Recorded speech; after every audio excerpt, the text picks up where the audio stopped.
Welcome to episode 40. Oh my god, episode 40. That's actually a bit of a milestone, by the way. Episode 40 of She Loves It! Where this week, or according to her very impressive speaker intro in her docs, like hats off to you, sister. I was very impressed by this. I'm going to read it out 'cause I get to feel like a proper pro as I'm reading this out. Joining me today from the wild Scottish Highlands is Lizzie Moult, an Aussie born artist and full blown rule breaker who's made it her mission to help others stop seeking approval and start trusting themselves fully and unapologetically. Yeah! With her honest as hell approach, Lizzie blends cognitive behavioral therapy, positive psychology, and life experience to help you ditch the people pleasing and go after your wildest dreams without guilt, shame, or second guessing. Woohoo! I love that. She's currently working on her Oracle deck, Heart of the Highlands, inspired by the rugged landscape she now calls home, and her debut book, Fuck Approval, You Don't Need It, is out now. Go buy it. Go buy it. Link in the show notes. If you've ever felt stuck living by other people's rules or like you've been dimming your light to keep the peace, this is your permission slip to do things your way. And I love this last bit. Lizzie, welcome to the show. I love that. I felt like such a pro in that moment. Lizzie, welcome to the show, dude. Hi, Rachel. Thanks so much for having me. Sometimes you Oh, got to be pro. yeah, I'm here for it. I'm so Virgo. Like, I have that little section that everyone has to fill out before they come on the show. And then I've just got all these like documents that I put together behind the scenes. So I'm here for pro. Oh, Lizzie, seriously though, it's so good to have you on the show. And when I saw that you had just launched your new book, I reached out to Lizzie and I was like, dude, you launched a book. You've written a book and it's out in the world. Please, please come and talk to me and everyone that joins me on the She Loves It journey about your book. Like, oh, you're an author, dude. I know it feels wild to even think that. I think because I move so fast, I'm very creative. So when you work on a project and it finishes, you kind of look like you start another. And I already have. So to be now called an author, I'm like, oh yeah, I am.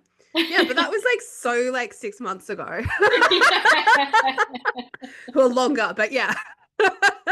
When did you start writing the book? Um, the original very first draft was probably written in 2020. Wow. It started with 10,000 words. I sold an ebook and I think it was The People Pleaser's Guide to Freedom, I think I called it. And I sold it on Amazon and I sold like a couple, like three or maybe 400 copies. Wasn't Wow. a lot, but I was like, that's cool. Yeah, so that was really exciting. But then I was working with a lady that year as well. And she inspired me. Like I had this need that I needed to write. I just wanted to write. I knew there was something I had to say. I just didn't know what it was. And I was working with a speaker trainer. So, because I was running events in Australia at the time. And yeah, I was putting one together for 100 people, which never ended up going ahead, thanks COVID. But also a blessing in disguise for me. It gave me time to write and start like exploring my own personal behaviors around how I was letting other people be ahead of me.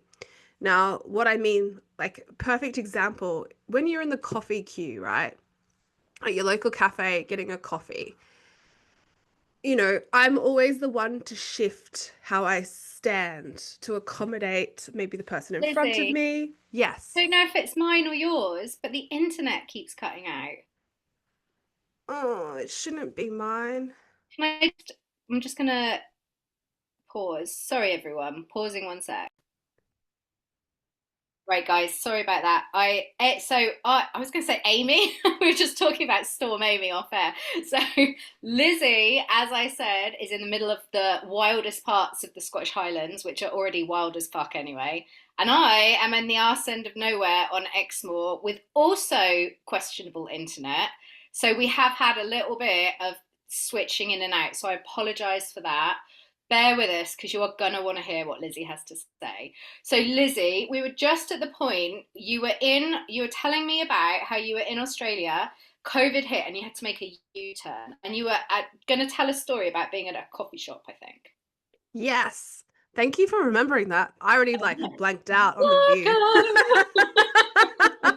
I've got like beautiful like locks and mountains out my window that I'm looking at. I'm like, it's just so pretty. She's gone to check the internet. Oh, good. So, yeah, in a coffee shop, I was the person who would always adjust myself. So, if the person in front of me took a step back, I would move back. If the person behind me felt like they were encroaching on my space or they were fluffing about, I'd shuffle myself to the left. I was always that person to shift and accommodate others. And so this sparked the whole journey of, okay, what the hell is people pleasing?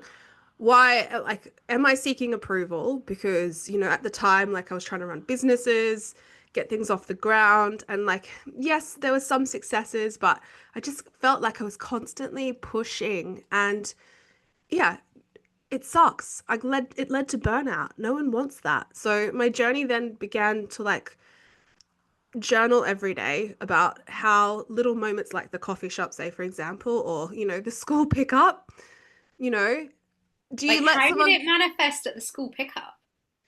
I can't remember what happened in Australia because it was all very strange because it was like after COVID. So we went from all standing around, like about, because it was a very small school, by the way, 60 kids at my daughter's school.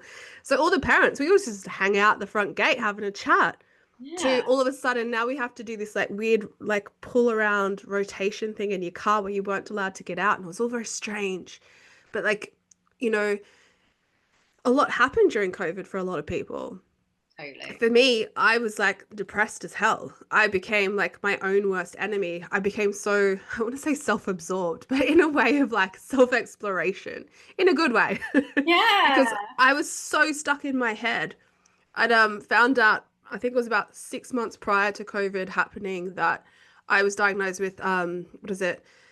High functioning autism.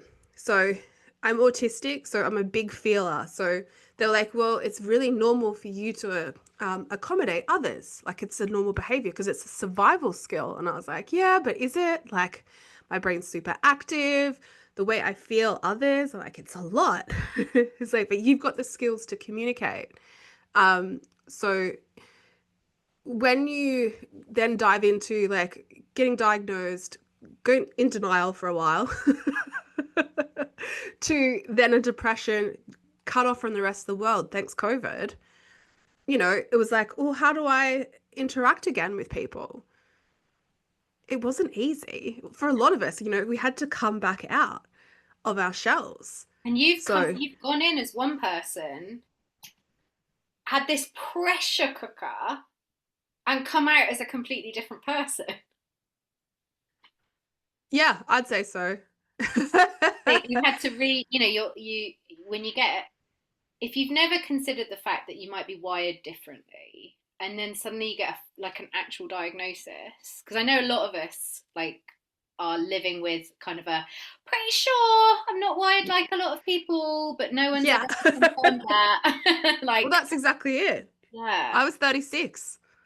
yeah. It all of a sudden made sense. How did Like, it get spotted?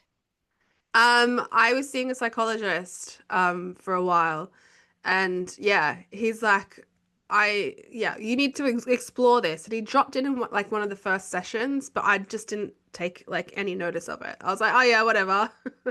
And I think it was three or four like sessions later. Um, yeah, he's like, you really need to go and like learn more about it. He gave me this incredible woman, and I wish I had remembered her name. So I'm from rural Australia. So this woman who wrote these fantastic books about being autistic was actually how she designed cattle, like the things that cattle pass through dips. So that's what we call them. I know what you guys call them here. Yeah, when they're getting like their worming medicine or whatever. Yeah, so they have to walk through a dip. Yeah, and also how to load them onto trucks. So she did like science. Like she understood like how the animals were because of her autistic traits. Because like she was so in tune with these animals. So she like ended up designing a whole bunch of new ways to uh put rocks and stuff into the cattle like dip as you go in and stuff. But anyway, this woman, everything she spoke of, being the girl from the country like myself, I was like, I just totally get this now. Like, who Oh. else thinks like we do? Like, I get it because like you can feel even an animal and what they're experiencing, and you know what to do. Like Mm, you just kind of know like those small tiny little microscopic details. You're like, oh yeah, I know what I need to do here. Like, mm. well, like that ability to zoom in on something. But yeah, it was really amazing. I wish I could remember her name for you, for Oh, anyone if you listening, because do, her let me know book and I'll put it was, in the show notes. I'm sure it'll come back to you when we get off the call. yeah, it's a bit very bizarre. Like you're gonna learn a lot about abattoirs. Just a heads Oh, up for anyone who's a vegetarian. Um, yeah. I'm not. I grew up once again cattle farm, so I understand the logistics, but the main thing is that's the loving on the animal for her. So yeah, Oh. I've yeah, never thought like I've never put a link together between people pleasing and autism and like heightened sensation that comes with autism. yeah, yeah. It's sort of like again, so people pleasing was flagged for me 6 months prior to this desire to write, and another lady also like, hey, why are you doing that? Um, so yeah, it is definitely linked, and I think a lot of people because it's a survival technique. Mm, Because our like when you even with ADHD and stuff, I think anyone who has that, like I think I'm a little bit different. Like we adjust to try and fit in. So as an order of survival. yeah. And we're taught like I don't know what flavor of neurospicy, what particular blend of flavors I may be rocking, but I sure as hell know there's some going on in there. And I like when I started following a coach, I don't know, in 22, who was so vocal about her ADHD and she just embraced it so wholeheartedly. And all the things that my entire like school career and academic career, and even in my married life and my life as a child of parents who are also like neurodivergent as fuck. Like so my parents if you saw it, my sister's she's a woman in tech and she's very high up and she's also a self-diagnosed autistic woman and it's like her superpower in tech, but that's Yeah. all, it's such a haven for women with neurodivergence. But anyway, like when I started to realize it, suddenly so much made sense, Yeah. of like why I couldn't do things the way that other people just find so easy. Like why I'd get 90% of something done and then I'd suddenly lose all interest in it and just move on completely like it didn't exist.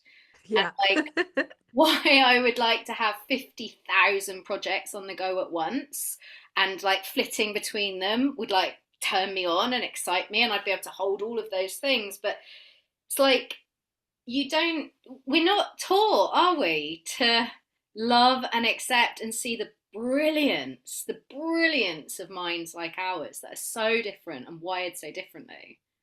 So what's really awesome is, and I actually talk about this in the book, is I actually call them superpowers. Ninja Yes. skills and superpowers. We all have them. So, even as you call it neurospicy, I kind of like that. I'm gonna steal that.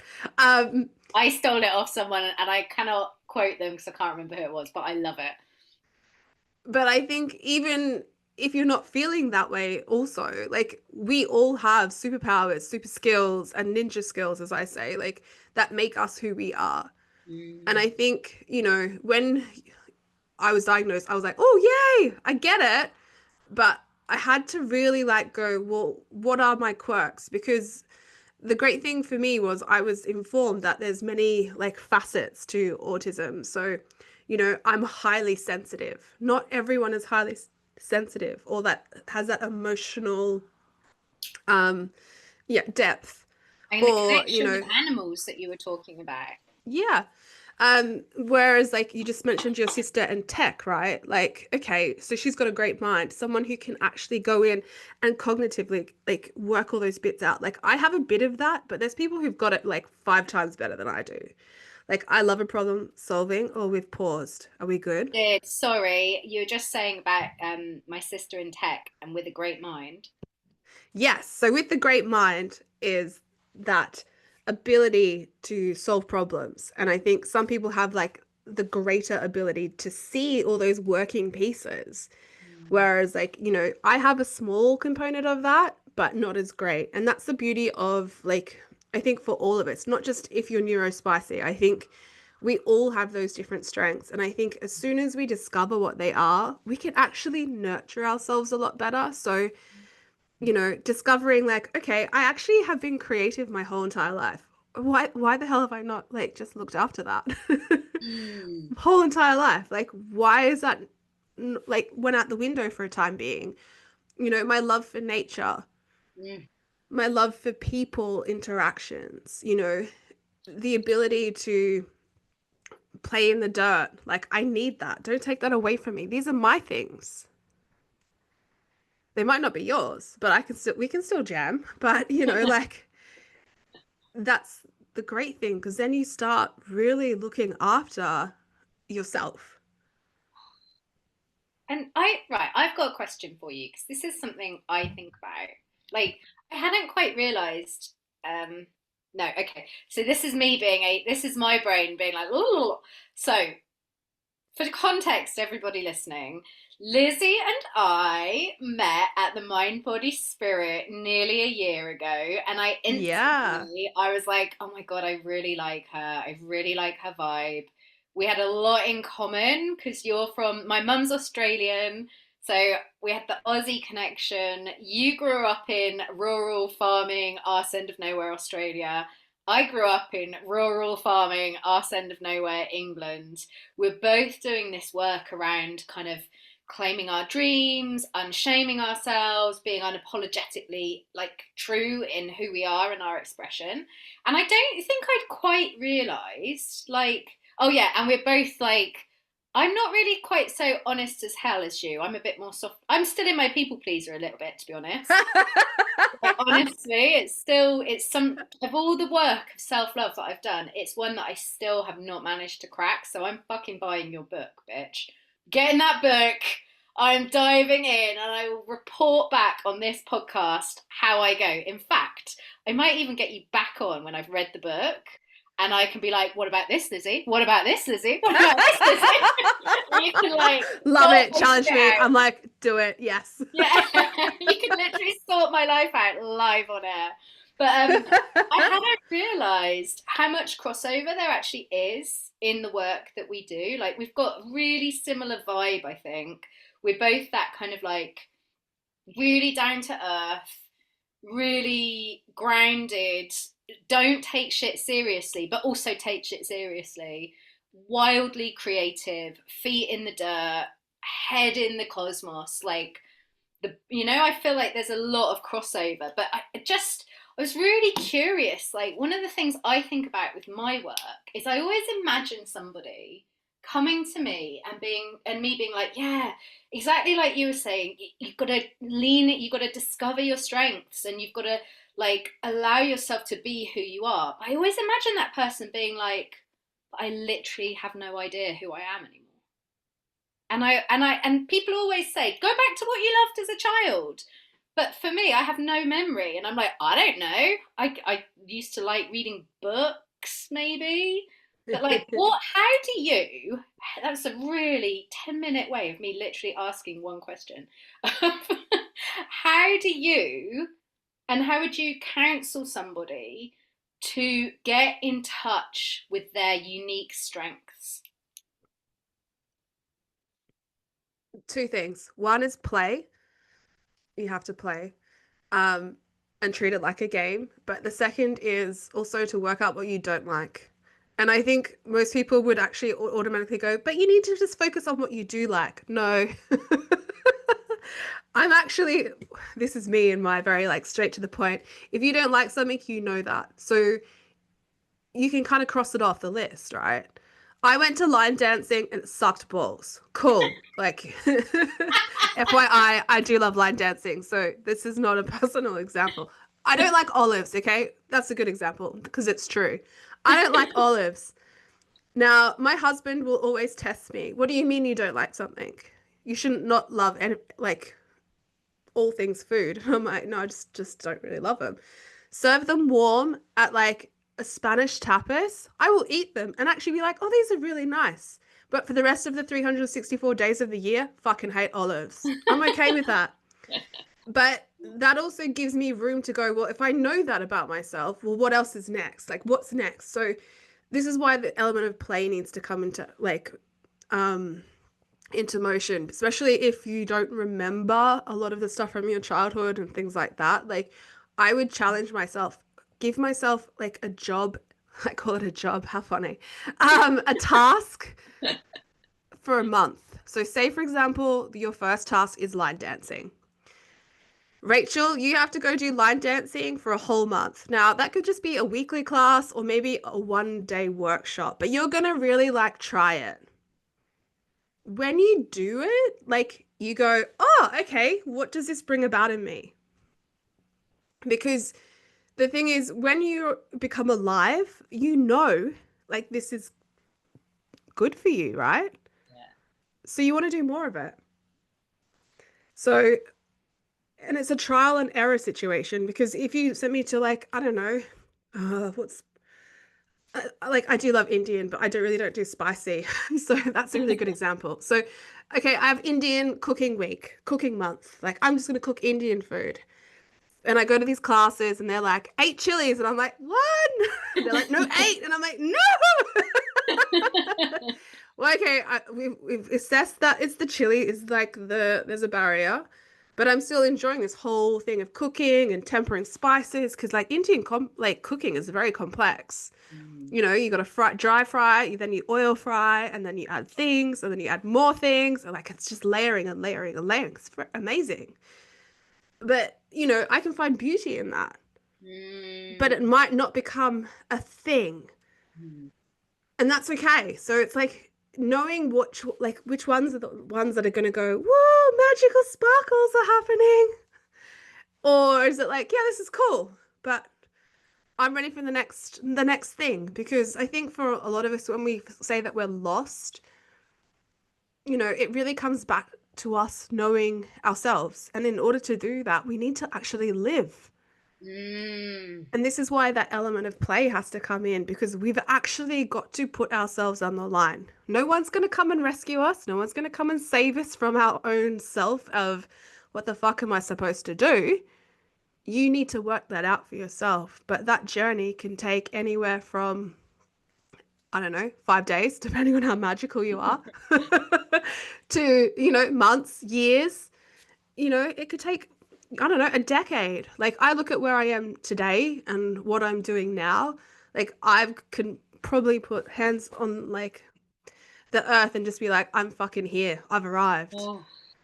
Um, but it's taken a very big U-turn to my 25-year-old self Mm. to where I am now. And like as much as I go, oh, I wish like there's things I should have done and stuck by, and I didn't. And that's okay. Like what? Well, so in my 20s, I used to have my own art business. You're kidding! Yeah, I used to teach life drawing and I Oh used my to get god! contracted. I know. This is funny, guys, because when Lizzie and I were hanging out, I remember this so vividly, and it'll probably be one of those moments in life that I remember, you know, until I'm an old woman. And I remember me and Lizzie, we were at the Mind Body Spirit with our amazing friend Sarah and my beautiful friend He Now, and we were having dinner in this packed, busy pub just the opposite side of the road in Kensington to Olympia. And we were like, we had like two cocktails quickly because it was happy hour. We were like, quick, get a cocktail. And we were having so much fun chatting. And the others had to go to the loo. And it was just me and Lizzie. And I don't know why we did it, but we suddenly, like, we were like, right, we're committed to living our dreams. Do you remember it, Lizzie? And Lizzie's like, I do. Rachel, I'm going to go home and I'm going to paint again. That's what I'm going to do. I'm going to declare myself a painter and paint. And I was just like, yes, Lizzie, I'm going to do something. And I don't know what it is. It was singing. I'm going to hold you accountable. I'm going to sing. I'm going to sing. Yes, that's right. And I shit you not, Lizzie messaged me like literally the next day and she's like, I've done it. I've changed my bio. I've like started. And I'm just like, fuck, she goes for it. Yeah. But that's an element of you've got to lean in. You can't just dip your toes in. Well, you can, but like when it's time, like you can claim it. Like that whole journey of becoming an artist for me has started when I was 18. That's crazy. I But was told I would never be paid to be an artist. I know. for those that are just listening, I just did a very expressive two fingers. Fuck you. Fuck Yeah. you. Watch me. Watch me go. Can Mm. I just have to say something. Lizzie's drinking from a cup and I have the exact same cup. How funny is Can that? you tell me where it came from? Because I got it from a Sainsbury's second. love. We have no Mine was a Sainsbury's gift. anywhere near me, but I found it at a second-hand shop. There you go. And I love it because it's quite bulbous and it's like you can Yeah. hold it with two hands. It's like Hug it. comfort. Yeah. I've just realised I recorded a podcast just before this one as well with someone, with a friend of mine, and she had a cup.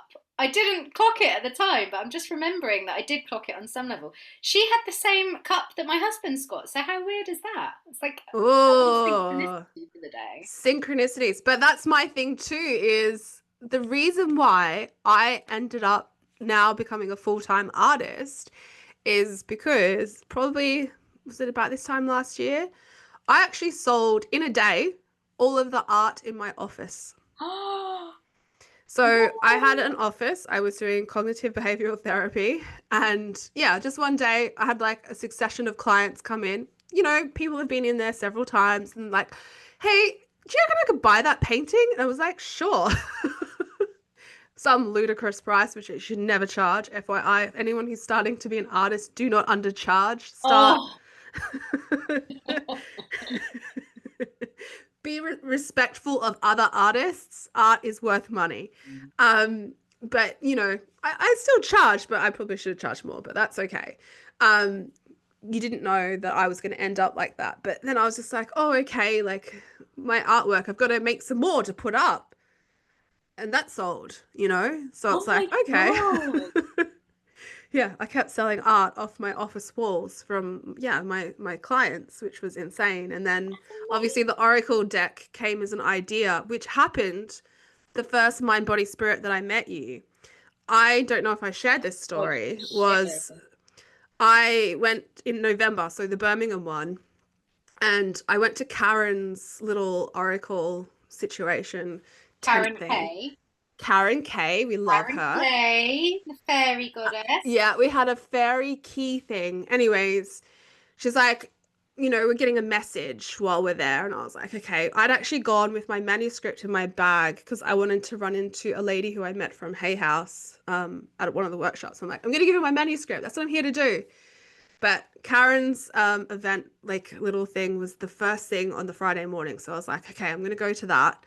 And during that, my message was, the answer that you need is here. And I was like, okay, Friday, my answer is here. So I hung out with Karen for like half the day and I was like, awesome. I'm like, hey, Karen, I need to sign out now because whatever I'm looking for is here. I need to now go on my quest and find it.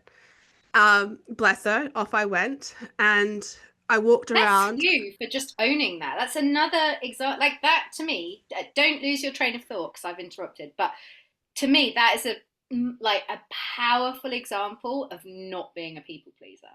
And this is the first time I'd actually met Karen, by the way, too. So this is how happy I was like, no, I'm questing now. Self Love first. that. Love So I walked around. The first thing that I stopped at was this guy selling artwork. And I was like, oh my God, your stuff's amazing. Blah, blah, blah, blah. You should totally turn this into like an oracle deck. And anyway, he took nothing of it. He was like, blah, blah, blah. And, I went on. Now, that was the first place I stopped. Like, I walk around and wait to stop. Like, something has to happen. So then I ended up, I think it was Watkins Books. And I ended up in the oracle deck section. And the most crazy thing, I'm looking at them, and I'm like, oh, that one. Yeah, I can see the one. That's the one I'm gonna pick up. So I stick my hand out to go reach this oracle deck, and this lady next to me goes, "You can't have that. It's mine." And I was just like, "What?" Like, it's the only one I want to pick up. Like out of all of these, it's the only one I want to pick up. And she's like, "No, it's mine." And I was like, "What do you mean?" She's like, "I made it." And I was like, get out of town. Oh my So I God. bought her deck, Oh, no way. and then I like had a bit of a chat with her and had a bit of a laugh about how funny that I was both standing there, and I'm like, it's the only one because you gotta trust the feels. 100%. 100%, right? Yeah. So after that, I was like, oh, it just makes sense. I need to make an oracle deck. Oh, But what do I make it about? Because I was like, I'd written this manuscript that was in my bag at the time. Um, yeah, I can't remember what it was called. I think it was called Prioritize You when it was in my bag at the time. And yeah, I was, I don't know what to make it out. Should it be about boundaries? I'm like, that's a bit boring. I like Oracle deck about boundaries. Um, and then of course I caught the train back from Birmingham, and yeah, I was just like, there's a moment in the Scottish Highlands where I go, oh. I'm home because it's so fucking beautiful. Mm, And I'm just like, it needs to be here. mm, About the Highlands and the fact that this place has like caught like my love and my eye. mm. So it's to celebrate that. So I then started last year doing watercolors because I was like, oh, they're easy, they're quick to dry. I can just smash them out. I think I did about, I don't know, because it was November the event. I must have got to like January, February, and I'm just like not vibing it because I'm an acrylic painter on canvases that are way too big. So I got some. I ended up. I run women's circles here locally as well, and one of the ladies who came, it must have been May this year. She's like, "When's this Oracle deck happening?" And I'm like, "Yeah, I know. Like, I'm just not getting there, am I?" And I was like, "Stuff it." So that next week, I went and bought 10 canvases from, Home Bargains because it's the house of bargains. And when you're a starving artist, that's where you go. And yeah, I started painting, and I have literally got one left of the series that I'm just doing now. So I've done 30 since May. Oh my God. I've got 14 to go. Fingers crossed, I'm gonna make it without stabbing someone in the eye because it gets to a point where you're like, when you get so close to something, and this is where I'm like, I am grateful that I have this autistic trait where I'm really good at starting something, but I actually can only focus on one thing. Mm. So it drives me insane that I'm in this place where I'm like, I've got to finish this thing. I've just got to finish this thing. Like, I don't have your ability to like, I'm just gonna go do this now. I can't. Like, I literally have got my next series of what I'm gonna paint after this one ready. Of like, in the idea, I've Oh, planted the seed, I've put it on the wall because I know that that's what I want to do next. But I can just let it be there. oh, Whereas, yeah, I like it drives me nuts. So I go into these crazy bubbles of lost in art and painting and yeah. wow. So you're Wild. nearly there on the deck. Yeah. Well, the first part, next part's pitching and yeah, Oh. seeing if someone will pick it up and all those good things. But I did try and pitch it. I think it was 6 paintings and I was like, that's probably not enough. So as I- of probably tomorrow, I'd say I've got 30. which is Wow. way more than six. So That is wild. Like I've loved watching you expand into that vision of yourself. And like I said earlier, you move so fast. And um I'm gonna come back to that actually, because yeah, my brain needs to just wrap up, because I really need to say, like, that was such a good answer to that question of helping people who are lost discover their skills. Like, I love, because I feel that, like, it's so easy to feel what you don't love versus, yeah. and if you start there, I just think that's genius. It's like, start eliminating the things that you don't like, get out and play and But explore and try shit out and find out who you are again. my thing too, though, also with the list that we don't like, is to keep testing it. Oh, yeah. So my husband with the olives, prime example. Like sometimes it's like, okay, I'll give it one more try. Like obviously if it's a hands down no, like I'm very much a person who likes my feet firmly planted on the ground. So like hanging off stuff is probably really not my forte. But if I had the opportunity maybe to do it in a safe way that maybe I felt comfortable, I would probably give it a try Nice. just because I feel sometimes this is why the play element has to come in. Like, yes, we know our hard no's, we know our hard no's, but Mm. sometimes a no can be persuaded Can be as tested. well. Yeah. Yeah, that's the thing. Like, play with that, like what we know. Because just because you think your car should always be red, imagine driving a bright, hot, like orange one, right? And you just like sitting there going, fuck yes. Like, you've always seen them gone, I fucking can't have one of those because like only wankers have those. Like it's a limiting belief. You're stopping yourself. How do you know until you try it? And I guess that's the point, isn't it? Is to be able to sit with, like, what is an actual in your body, no, I trust that this isn't for me. And what Yeah. is a no, this is a limiting belief, and a part of me is telling me this isn't for me, whereas actually another part secretly wants this. Yeah. They are not, there's so much nuance and discernment. I always think this, it's like, it's why I love yoga, because yoga teaches you so much about, It's like, really like being practice. with the different parts, exactly. But it's like that discernment that you need to kind of identify which it is, and to play with that to learn. But another thing that I wanted to ask you about, especially when you were talking about, like, God, the craziness of 18-year-old you wanting to be an artist, and now here you are, like, people literally buying the art off your walls while they're there for therapy, and then, the amazing synchronicities that led to you deciding to create the Oracle deck, which I have no doubt will be a, like, raging success. Like, what, I'm in a process at the moment where I have also just really, really claimed a part of myself from when I was a teenager that I didn't know that I was telling myself I couldn't be. Yeah.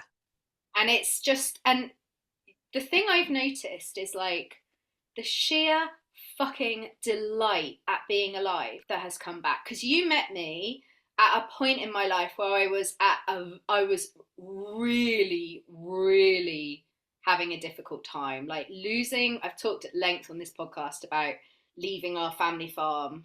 And it really, really, really impacted me. And it was so sad.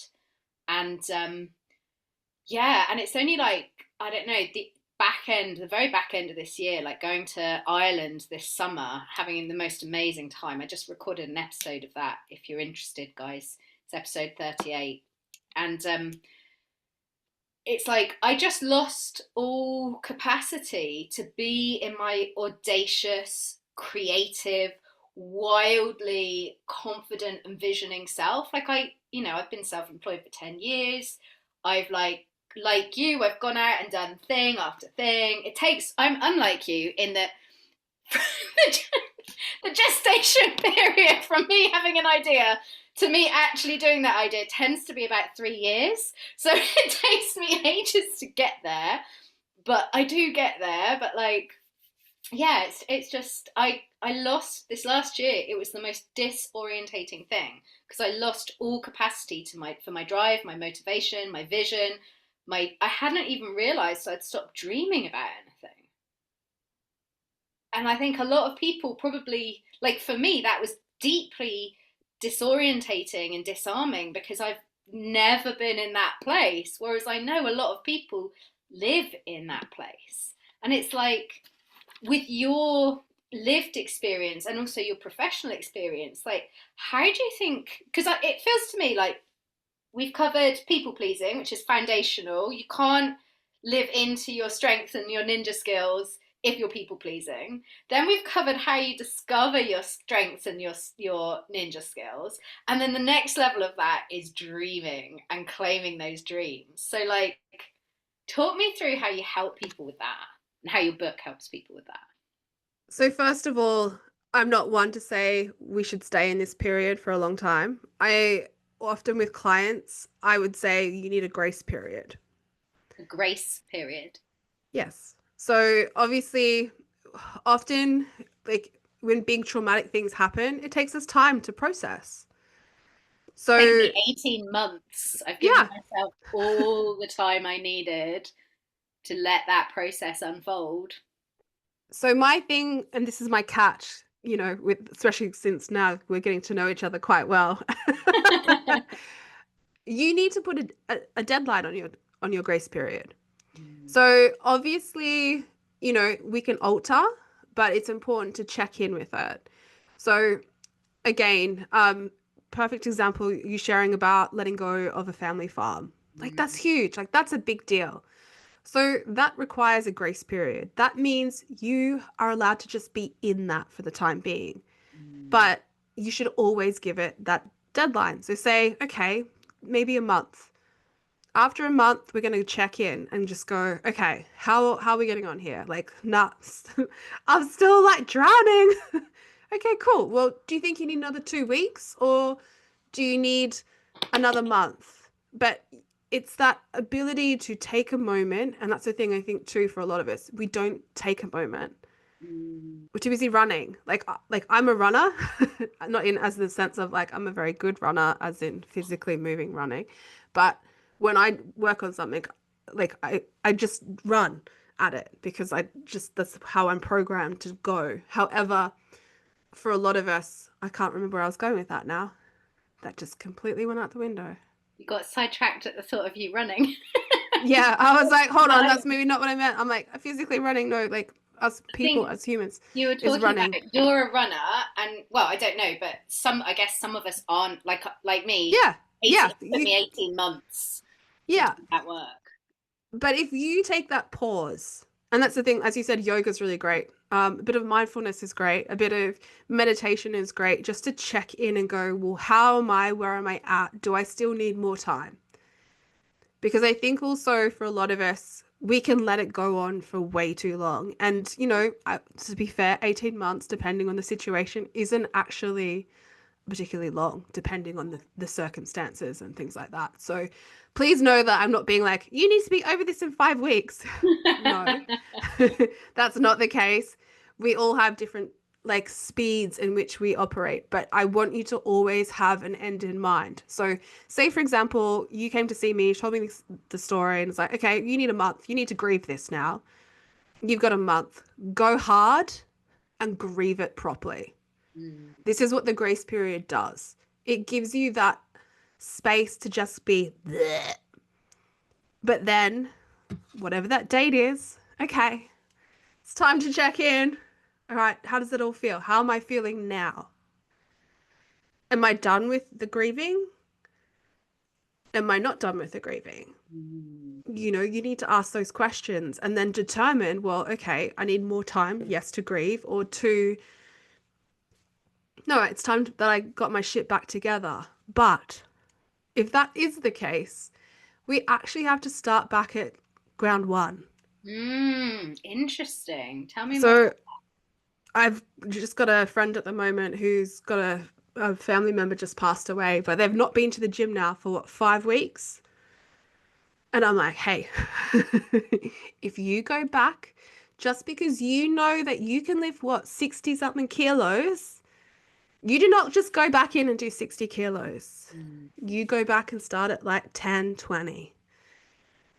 you know, it depends obviously on what you're lifting and doing and things like that, but you start again from the beginning Mm. because again, it's that philosophy of running, right? You don't get to run until you can like walk.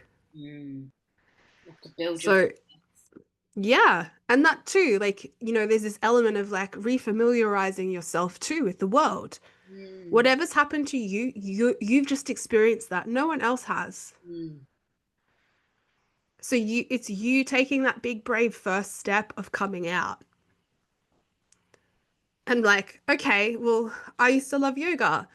Okay, so how do I start doing that again? Well, maybe it's a nice yin practice for only 10 minutes. Like, that's enough. Mm. This is why the grace period, like, you need to also give yourself that big space to be in it, but then know that that grace period might last another 2 weeks, but it's going to be a half grace period where, well, I'm going to go back to work now and I'm going to do this, but in a gentle way. Mm. Does that answer your question? Yeah, I think in terms of like people who want to, who I think I'm interested in um, the connection between like finding your superpowers and reclaiming or claiming, like dreaming again. Because what I found was I hadn't even realized that I'd stopped dreaming a very long time ago. Nothing to do with necessarily the grief and the difficult Yeah. time period I'd been in, but like I'd put limitations on myself when I was very young that I didn't even realize were there, and decided I was the kind of person that couldn't do such and such. And it's only from being around people who are doing such and such and who are going for Perfect. it that I'm like, oh, hang on. And then people reflecting it back to me. Like, so my big thing at the minute, so I've got the vocal work that I do, and the singing, and I just love that. And that is a real stretch for me. Um, because whilst I love my voice, like I consider it a healing voice. I don't consider it like a singer's voice or anything. So re-examining my relationship with myself and my self-concept, that's like a thing I've had to kind of wrap my head around, if you like, and adjust my concept with. But my big thing at the minute is poetry. So that was like, oh my God, I used to love it. And when I went to university, I wanted to write in that way, and it got completely shut down, and I decided I just wasn't intelligent enough, and my mind, like the way that I work wasn't right. Again, the neurodivergent thing, like, and it, I don't know, it's just I read, um I talk about her a lot, a friend of mine, Emily Doe, who's just doing amazing work. You guys, you'd really like each other, actually. Anyway, she's just going for it as a singer, like about to release her first album, and she just goes for it. And I was reading her some of my poems the other day, and she was like, dude, you need to write a fucking book. You need to get your first book of Do it. poetry out. I was like, no. She's like, haven't you thought about that? And I thought, it came across my mind, but I really didn't actually, I didn't even give it breath. Do you know what I mean? I didn't let the idea even take a breath inside me. I just killed it before it even could go, ugh, like, and take its first breath. And it's like, So, yeah, so it's just me. Yeah, I'm just going off on one here. But the point uh, I was trying to make is like, that was a dream that I had years ago that got killed before it even got started. And yeah. then reclaiming that dream has just given me life. Like, it's funny because everything else is just exploding because this dream is being allowed to be dreamt. And I'm just interested because I know there are so many dreams that aren't being birthed. Can I give you one word? Yes. Jealousy. I know. I knew this was going to happen with your face. Are you ready for this? Yeah. For everyone who can't see her face, she's just gone white as a ghost. I love it. Um, the word jealousy. So much resistance, right? So much resistance for But us as what do you women. mean? Your dreams are often these moments, like even for me, I'm like, oh, I wish I had that. And like, I want people to see jealousy as a way of like, oh, I actually like I want these things. So But jealousy is not who's feeling jealousy? we all do. So perfect example.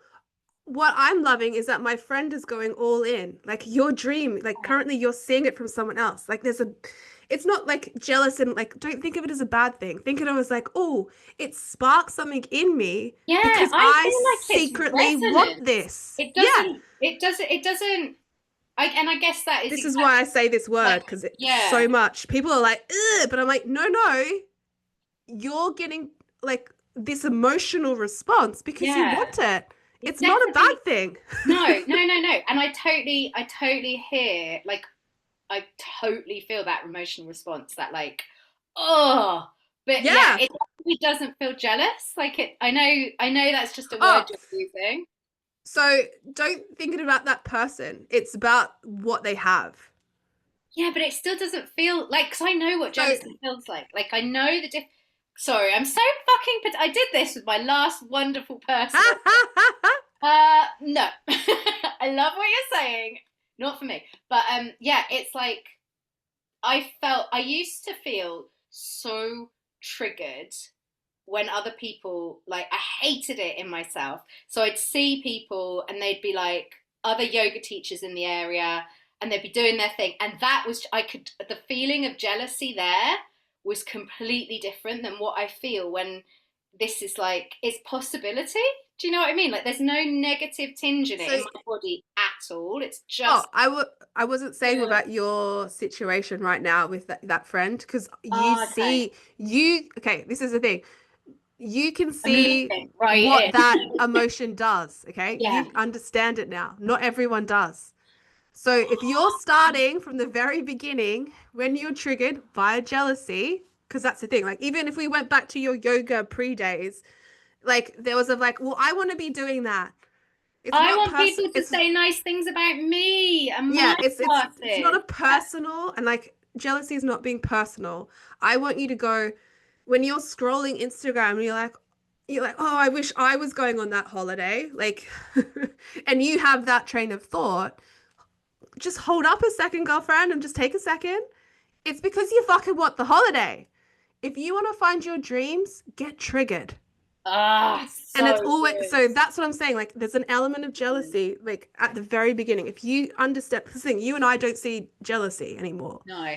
We We go, see fuck that. yeah, girlfriend. Oh, We love yeah. that you're doing that. I I want to want be that that awesome too. too. I can make that Yeah. happen. Thank you. Yes. Thank you for showing me what's possible.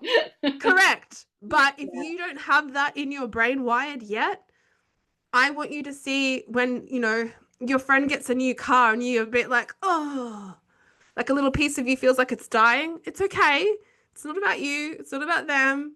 They just got a new car and you secretly deep down want one too. And that's okay. So that's where I want you to take with jealousy. So you understand where to start finding your dreams because that's where it's hiding. That is so, so good. I love that. I get it now. I'm like, no, I'm not jealous. She's just I'm not saying that you amazing. are. It's like I that's where to know. start. I get it She took now. that. Get it See, now. jealousy. Don't take it personally. Yeah, let the, like, your dreams are hiding in plain sight Yeah. underneath the trigger, Yeah. underneath that feeling of trigger, which Which again, is usually jealousy with this one. yeah, that is so, so enlightening. Like, such a beautiful, for people who are kind of in that space where they don't feel like they can dream and they don't feel like that's alive in them. That is, yeah, I love it. I get it. I love it. I love it. We Yeah, got there in the end. and like surround yourself with amazing people, right? Be around Yeah. people that are living into what they really want because it gives you clues as to what you really want. Yeah. That's the thing. Like, how be surrounded with people with big dreams because that's the thing, too. Like, at first, it may hurt a lot that you don't have what they have, but there's nothing more motivating than being surrounded by people who are going to make shit happen Oh, because it just makes you want to be a part of that too. And if it's not about their story, it's your story. And I think that's the thing too. Like, just keep moving. Don't stay stuck. Love that. I love that. Oh man. Wow, that was so cool. Is there anything else we should know about why we should buy your book? Because I want everybody listening to this to support Everyone, Lizzie, get out there, get her book, and let's all fuck being people pleasers together. well, you get to learn about ninja skills and superpowers. I talk about boundaries, which is also good. I have which I think might actually suit you, is a chapter called Clearing the Runway. Um, Ooh. how to clear the runway so you can actually go and do the thing. That's because the way in which my mind works, it probably Yeah. won't work for everyone, maybe, who knows, but like get rid of the obstacles. It's the thing, like clear what doesn't work. And I think if we all understand those likes and dislikes, the clearer everything becomes. Oh, I love that. And it's like Yeah, self-love, isn't it? It's, letting totally. yourself be completely unapologetically who you actually are. Yeah. And read it in an Australian accent. You'll have to do an audio version for people. That would be so Maybe. cool. We'll see where it ends up. Yeah, that'd be so cool.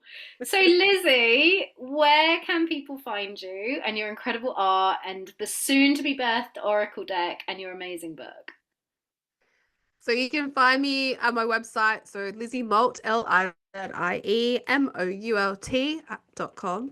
Oh, oh, it's gone right when she's telling And us. we've stopped internet I know. anyways. Bloody internet. So we got your website. What's next, babe? Oh, it's gone down. Oh my God. It's struggling. Oh, Anyway, don't worry because I have all of the details for Lizzie in the show notes. I'm going to put everywhere you can find her in the show notes. Because, like, seriously, what a fount of wisdom you are, Lizzie. There was so many things. I'm like, I'm going to pick up brains on that and that and that. And I just think so helpful for people. And, go follow Lizzie. Like, she is so inspiring to follow. Your adventures in the Highlands, your beautiful, I know your garden's been flattened by Storm Amy, but your garden is gorgeous. And all the the dahlias.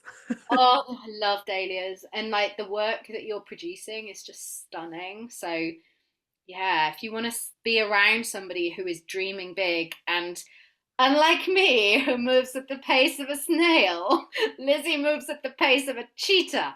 So you will see so many amazing things happening in Lizzie's world.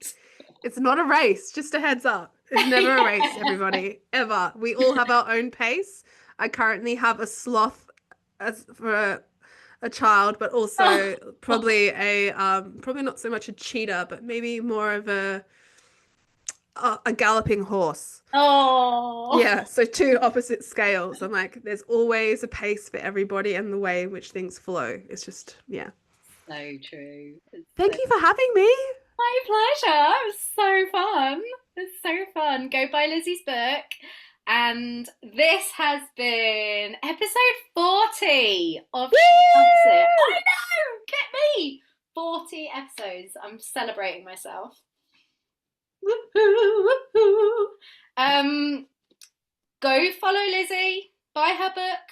If you love this episode, if you have a friend who you wish would discover their magic, their strengths, their ninja powers, ninja skills, who's stuck in people pleasing and is ready to claim their dreams, get them to listen to this episode. Like, subscribe, leave me a 5-star review because that's a really nice thing to do and I really appreciate it. Thank you. And I will check you out next time on She Loves It. Woo, woo, woo. See you next time.